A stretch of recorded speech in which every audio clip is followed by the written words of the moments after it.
हमारे घर में ऐसे एग्जाम्पल्स होते हैं, 100%. Including our house helps. वो 100%. कितनी बार अपना घर मैनेज कर रही है, चीज़ें क्या अवेलेबल है, क्या नहीं है, क्या Yeah. फैसिलिटीज़ हैं, क्या एटमॉस्फेयर है, वो वहाँ से निकल के कैसे खुद को एम्पावर कर रही है। हमारे 100%. आसपास हमारे siblings, relatives, mothers, sisters, Mothers. हम भूल ही जाते हैं उनको। Actually, 100%. एंड जो हमें 100%. अच्छी बात सीखनी होती है वो हम सीखते नहीं हैं। Yeah. So So true. why, since you deal with Gen Z a lot, right? So and you yourself is a Gen Z. Yeah. How do you think in इस जनरेशन को हम Hmm. पूरा टीम अप कर सकते हैं on the correct path? What is your take on that? Uh, the women empowerment you're talking या about? women empowerment and everything collectively that we have discussed. I think firstly, I would say our generation should know their worth. First of all, arrogance नहीं, acceptance. They're two different things. Arrogance का मतलब है I'm the best. Yeah. Acceptance का मतलब है कि I am in my best version. So those No, are different that's nice, things. yeah. Yeah. Secondly, again, ambience is very important. अगर मेरे 4 दोस्त हैं जिनके लिए मिलने का मतलब है शराब पीना, सिगरेट पीना, बिना बात के इधर उधर घूमना, तो मैं 5वीं बन जाऊंगी.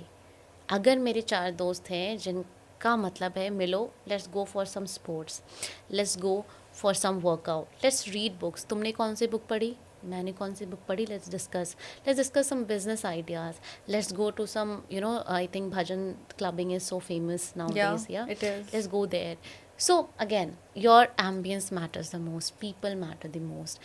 Again, after that you need that self connect. I always say take out time, half an hour, 10 minutes, 20 minutes, spend with yourself. And Isha, one thing which is like ignored nowadays is you need to understand कि जितने gym बन रहे हैं ना, लोगों की participation उतनी कम हो रही है. अगर आप जाकर जिम देखो, जिम खाली पड़ी है हर जगह. फिजिकल जो हेल्थ है वो भी बहुत बड़ा मैटर करता है. So physical health is completely ignored by younger generation. It is. They're not participating in enough sports and Not activities. all of them, again. There is a mixed crowd there, but mostly They're because not. they are waking up at 12, going out, sleeping at 3 a.m.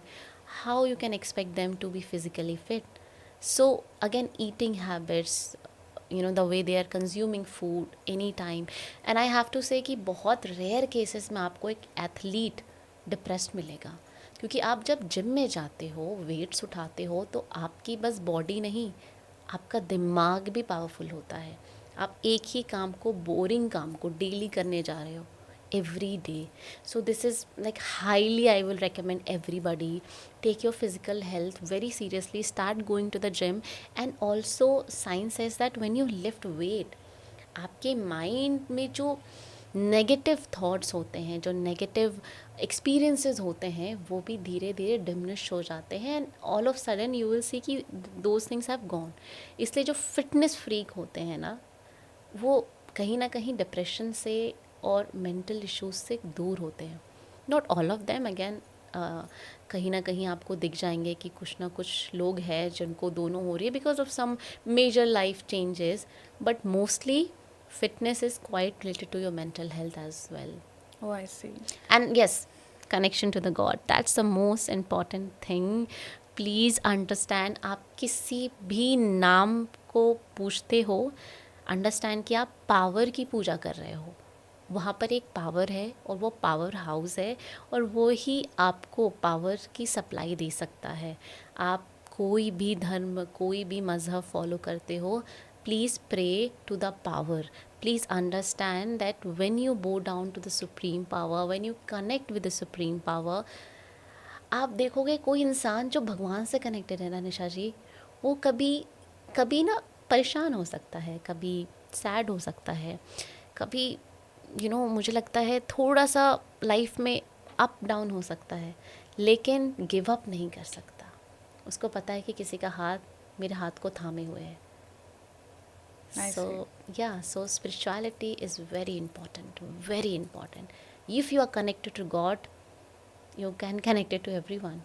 अच्छा, एक और interesting cheese with Gen Zs, it's like a joke also these Yeah. days. Employers are super scared of hiring them Yeah. Because they always live at the edge. Yeah. वो कल आएंगे कि नहीं आएंगे पता नहीं, पता नहीं. आज आएंगे तो काम करेंगे कि नहीं करेंगे पता Yeah. नहीं. Yeah. When they are sitting in a meeting, Yeah. that's the perception, and largely they are behaving like that. Yeah. Why it is affecting so much work wise, and if it is going to be like this, तो हमारा future क्या है फिर? So nicely quoted, Anusha. Thank you for this question again. As I said in the starting, ना, too much comfort, too much availability. अगर सब कुछ plate में मिल जाएगा तो किसको मन करेगा किचन में जाकर खाना बनाने का? तो जेंजी के साथ वही हो रहा है. एक क्लिक में आपके पास खाना आ रहा है, एक क्लिक में आपके पास हाउस हेल्प आ रही है. Everything is one click, right? एक क्लिक पे आपको डेट मिल जा रही है. पहले के लोग कितनी मेहनत करते थे ना, वो आंखों से आंखें, नज़रें से नज़रें मिलाकर फिर You know चिट्ठियाँ what? लिखते I थे. think you do not seem like a Gen Z at all. I don't feel I'm talking to a 26-year-old.